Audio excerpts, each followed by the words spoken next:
The one thing you all know for sure is that there's a law against interfering with a political or a government process to get in this case, to get the election certified. You all know that, right? Everybody's aware of that. That's what Trump and the J6ers are being accused of. All right, did you know this? There is no such law. I found that out today. Today I found out that the whole brouhaha about the January 6ers being accused of delaying a government process, there's no law about that. Do you know how I know that? Because 3 of the January 6ers have something that the Supreme Court is considering. So it doesn't mean they've taken the case, but they're looking at it. And their argument is this: there is no law like that. There has never been a law like that. And what the prosecutors did was they took a completely different law and they tried to stretch it over. Here's what the law was that they stretched. And you don't have to be in the Supreme Court to know that this isn't going to work. There was a law that was passed because of Enron, and Enron destroyed some records. Now, apparently, it was illegal to ask somebody to destroy records that would be part of a legal case. But there was a problem with that law. It didn't say it was illegal for you to destroy them yourself. Just weirdly, it was illegal to tell somebody else to do it. But you could do it yourself. So they wanted to close that loophole, and they made it illegal to destroy records in the Department of Justice process.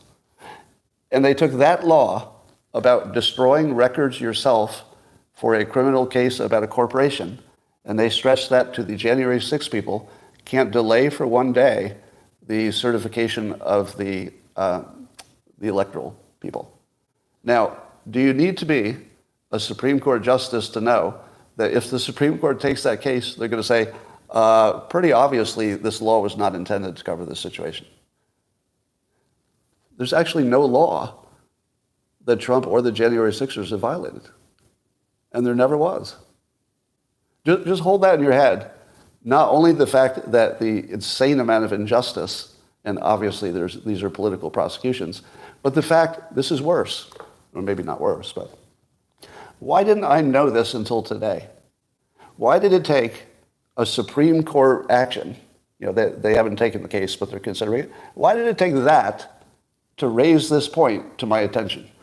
What would be a more important thing for me to know in politics than whether it was even illegal to protest and try to get a change made to the official process? It was never illegal. And it's still not illegal. And people are in jail for it, I think. Or maybe they're in jail for related charges. I'm not sure how that works exactly. But to imagine that the most basic thing that Democrats believe, that it was illegal and that Trump was behind it. He wasn't behind it, and it wasn't illegal. He's innocent twice. He wasn't behind it, and it wasn't illegal if he had been. Amazing. So, people like Glenn Greenwald are warning that it looks like the Democrats are creating a narrative for assassinating Trump or jailing him without charges. And the way they're doing that is by telling you he's so dangerous that the regular rules probably shouldn't apply. And they're saying it directly. That he's so dangerous, blah, blah, blah. Now, I don't know any way to interpret this other than they're inciting violence. Are they not inciting violence? It looks exactly like it to me.